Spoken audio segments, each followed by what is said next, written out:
Paramashivoham Om Nithyananda. Yes. Now cross-verify whether your body temperature has changed as declared. And let us get ready for the next segment. Let us know in the chat here in Zoom or on YouTube or Facebook, what was your experience during this round of the power manifestation? Now, the next session will cover the root pattern or of poor memory. See, sometimes we're not even able to remember when a specific pattern has started in us. So let us enter into this pattern. Once we complete it with this pattern, we will simply be able to dig deeper and find the incidents which are buried. When you try to find the root pattern of suffering, you have to go back to the earliest memory, age 2 to 3, 1 or 2, earliest memory, but the completion will not happen. We just work on that one incident. All the impact of that root pattern, of that root thought pattern, every incident you need to complete. When you find the root pattern of suffering, you have to go back to the earliest memory of childhood. When you rewind step by step, incident by incident, you will have to complete till today, continuous, tireless completion process. Only when you are complete, all the creative knowledge available in the universe, all the natural resources available in the universe, and all the extraordinary powers available in the universe, when all three of them are at your disposal, only then you experience the truth. Brahmanyan Bahuputratam. I am the favorite inheritor of the cosmos. How do we know we are complete? You will know you are complete. If you have a doubt, you are not complete. Go on and on and on, pattern by pattern, layer by layer. Take it out. Take it out. Take it out. How many of you feel you need to complete with a pattern of hatred towards memorizing, by-hearting, and reclaim the power of by-hearting, memorizing, which is innate intelligence from your birth? See, in school, we've been going through so much of distress and fighting with teachers or other students, the jealousy, the drill of being better than others, that the idea of learning by heart becomes very irritating. And many people, they just don't want to by heart anything anymore. So let us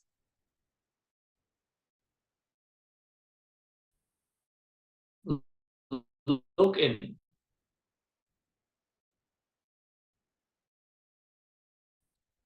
Your inner space has the innate intelligence to hold, store Vedic masters. They simply, by hearing information once, will be able to repeat it indefinitely. They will always remember everything that they have been presented with.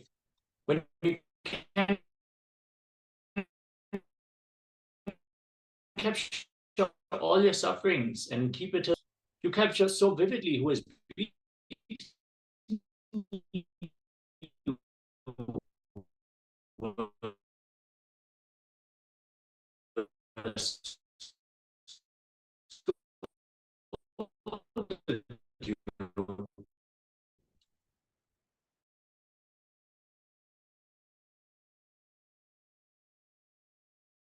past.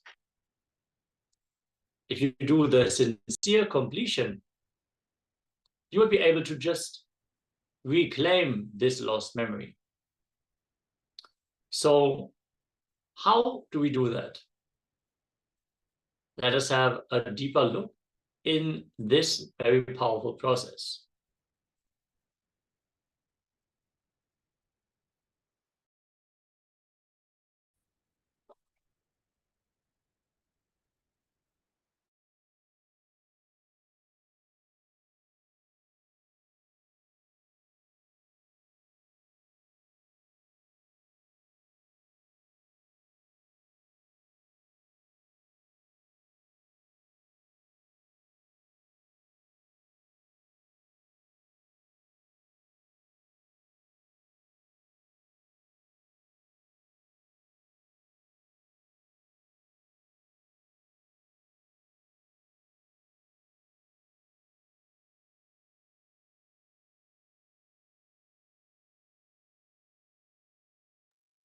Yes, sorry for the technical glitch. We are back now. I hope we are visible and audible for everyone. Let us now enter deeper into this completion process. In Sanskrit, we have Ekasandagrahya and Dvisandagrahya. Trisandagrahya, Buddhu. Ekasandagrahya means listening once and repeating it. Trisandagrahya means listening twice and repeating it. Trisandagrahya means listening thrice and repeating it. And you are not allowed to listen a fourth time. If you're not able to repeat in 3 times as Trisandagrahya, you are called Buddhu, and you will not be allowed to sit when the master takes the sessions.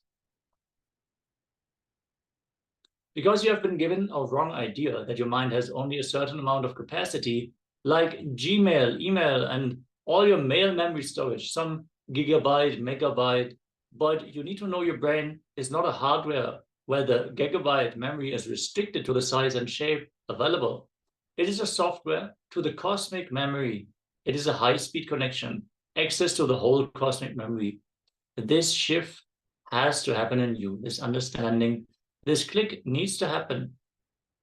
So you understand that the more knowledge you acquire, actually the stronger your connection gets and the more you are capable to grasp. It is not that by using your memory more and more, less and less space is available to you. If you have this cognition of limited space, you will not even want to engage with knowledge anymore. And this itself will restrict the amount of knowledge you can acquire. Let us now look into how to burn the root of suffering, as per the Supreme Pontiff of Hinduism, as we're going to listen to Swamiji's words himself by watching a short video.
Remembering, forgetting, remembering.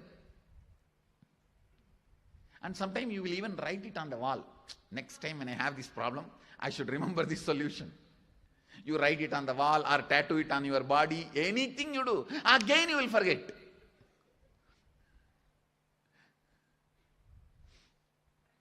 This is what I call pattern. Yesterday, when you were rewriting, reliving your whole story and completing, how many of you discovered all your sufferings have a certain pattern? Raise your hand. All these patterns have a source. How many of you are not able to find all your sufferings have same pattern? Raise your hand. Yesterday all of you wrote all the pains you remember about you, your life. Am I right? Now I want you to find the earliest first time in your life when you felt powerless, cornered, shaking. First time when you felt in your life powerless. What was the inner image you had about you? How you reacted to the world, others. What you decided about life. Listen carefully. One participant in IA, he came and told me, Swamiji, even little AC or a fan, I'll start sneezing. Even if I hear somebody telling that it's raining, I'll start sneezing. I don't know why, Swamiji. When I digged out his root pattern, I saw at the age of 4, he was playing in the rain. His mother came and just slapped him and dragged him into the house and locked, saying that you will catch cold, you will get fever. If you get fever, you may die. What will happen? It was so strong. That moment he felt powerless. And he felt mother is like a demon. No, his inner image was powerless victim. I am gone. His outer image, once the mother locked him in the room, he started banging the door. Outer image, I'll show myself as powerful. I can break anything. I will not bend. His idea about his mother, she's devil. She can't stand me happy. She can't tolerate my happiness. That became life image. Listen carefully. His inner image, I am the victim. I am gone. I am powerless. His outer image, I will not give up. I'll break this door. I'll fight. I'll project myself as a very powerful, strong person. That is his outer image. And his life image, his decision about life and others, they can't stand me seeing happy. They can't tolerate my happiness. They are all here to make me sad. From this, his whole life started growing. Then what will happen? Every situation, that is the way he deals with the life. That is the way he handles, he projects himself. That's the way he feels about him. Understand? First time when you became powerless, the inner image you built, outer image you showed, life image you created, that is called root pattern. That's the first pattern on which you build your whole life. In Sanskrit we have a word, Moola Vasana. The first pattern, the first Vasana. In Saiva Siddhanta we say, Mala. First impurity, first mala, moola vasana, moola original pattern, the root pattern. Please understand, it always develops before the age of 7. Good news is, sex can never be root pattern. It's only parasite pattern. It doesn't become, it is never a root pattern. Because before the age of 7, sex cannot happen in you. Even if somebody forces themselves on you, it will not be recorded in you as a sex, it will be recorded only as a suffering, pain, fear. So before the age of 7 only, this pattern starts. First time when you felt powerless in your life, what was your inner image? Now you have to go back to that first incident. You may say, no, I don't remember anything before 7. I remember only something which happened at the age of 14. It's okay. Start reliving that. Then you will remember. It will start opening up. The memory will start opening up. You will go back. You will be able to go back. The first time in your life when you felt you are powerless. That first incident. What was your inner image? What was the word you felt about you? Or the emotion you felt about you? What was the reaction you manifested? How you showed yourself? What was the outer image? And what is the decision you took about others and life?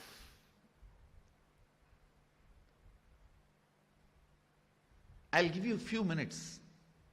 Try to dig out the incident. Sit straight. Close your eyes. First recall the earliest incident when you became powerless. Try to recall and remember. You don't have to relive now. Just recall, remember.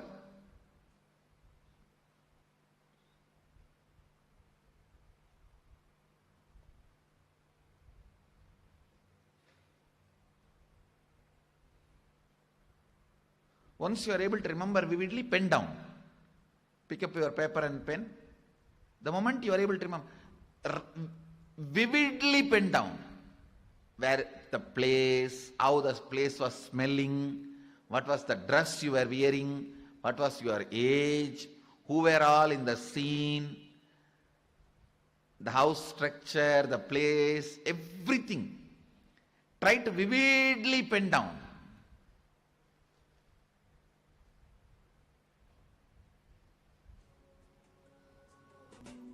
Try to recall, vividly and pen down. Swamiji, can there be multiple root patterns or will it be just one? No, only one. In the end, it will be only one. I was able to recall certain incidents of that. That is what. All the 2, 3 also will finally boil down into one. But my responses in each of that is a bit different as what I see. What I am saying, earliest incident. That will be the root pattern. Understand these few basic truths. Root pattern will always be before 7. First. Second, inner image will always show you are weak. You are powerless. You are lower than what you are. Outer image will always be more than what you are. Understand? Outer image is always adrenaline. More than what you are. Understand? And life image, you will always feel life is exploiting you, cheating you, not fair. The moment life is just, when that cognition happens, you become dharmic. Dharma means feeling life is dharmic. When that cognition happens in you, you become dharmic. When you feel life is unjust, that's the life image, incompletion. When you have a gratitude towards life,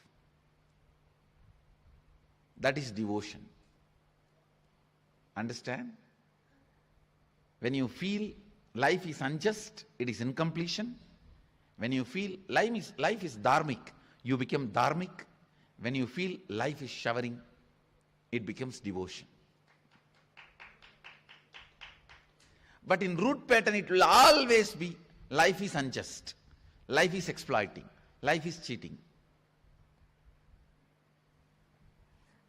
For me, it started, Swamiji, less than 5 years. I remember putting some beads into my nose. I ran to my parents. My father took me in his cycle to the hospital. But I don't know what happened in the hospital. It's like a blank. Understand, whenever the blankness happens, I can't handle this life anymore. When you decide I can't handle it anymore, only you black out yourself. Please understand, coma is nothing but self-anesthesia. When you feel it is too much, you put yourself in the painless state, that is called coma. So now, when you are going to do completion, when you do completion, the same blanking out will happen, but consciously, and it will melt down. Only then the thick blanket on you about life will be removed.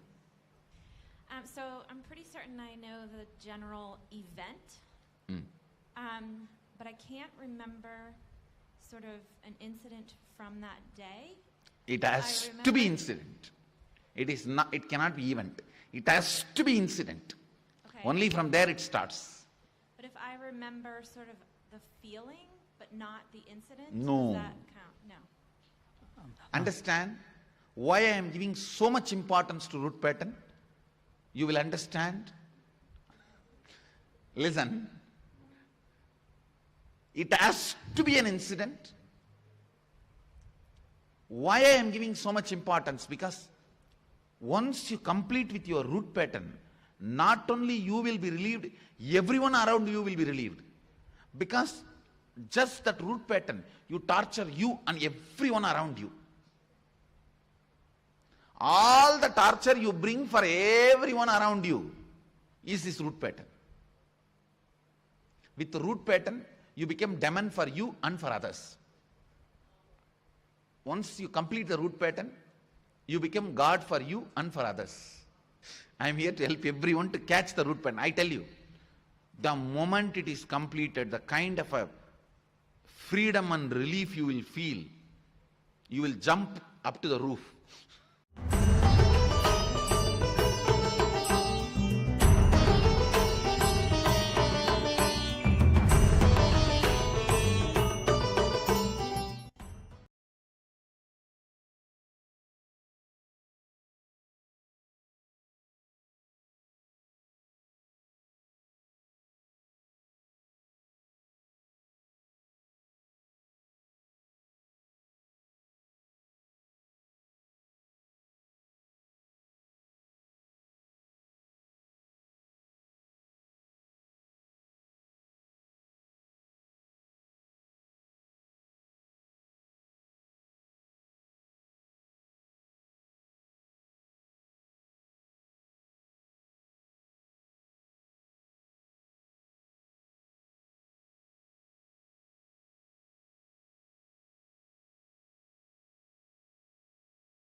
Yes, with this, let us now move on to the internalization exercise for this session.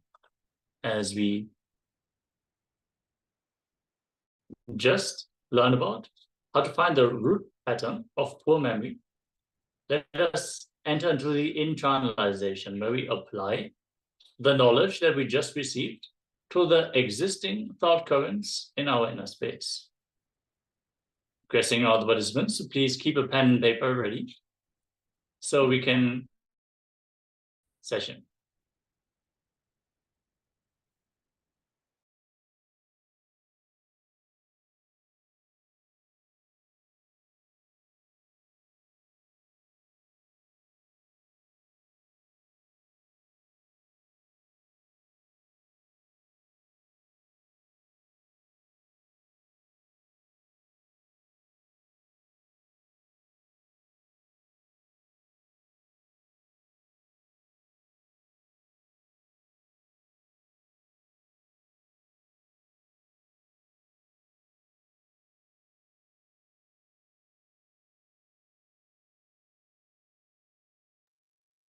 Yes, sorry for the technical glitch. Let us now enter into the internalization exercise.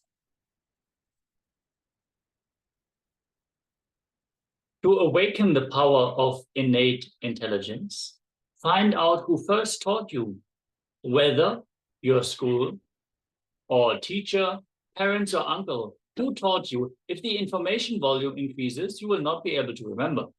Somebody would have given this cognition to you. Find out who gave that cognition, that wrong cognition, and heal it. By bringing awareness to the source of this false idea, you will automatically remove it from your inner space. By bringing the attention that is required and reliving that incident, you will be able to rid yourself of that false idea. Once you did that, you will be able to simply remember big amounts of data which have been experienced by you in your past. So let us enter into this very powerful process.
us now move into the next step of this exercise.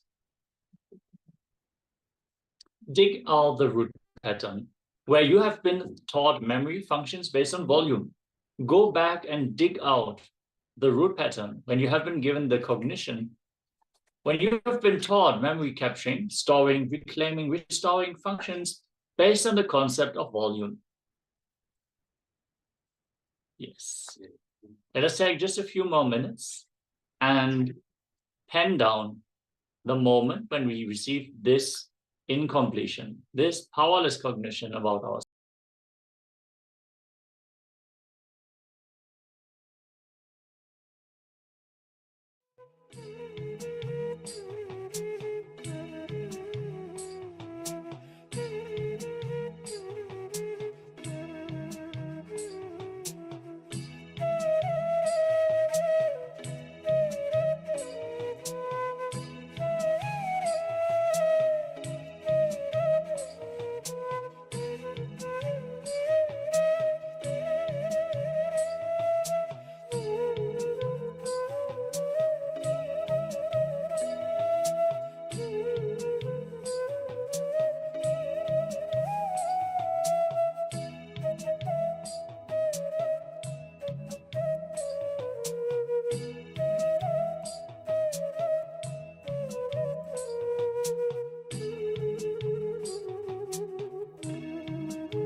Yes. With this, we come to the conclusion of this exercise. Let us now move on to the next round of our power manifestation. Now, you can prepare yourself by having a glass of water ready. And if you have a thermometer, measure the water temperature. Otherwise, you can feel the temperature of the water with your hands. This might not be the most precise measurement, but definitely we are able to discern temperature with our hands, right? So in this round, we are going to change the weight of the temperature of a glass of water. So get ready, get your glass of water and keep it in front of you on a table, any flat surface. And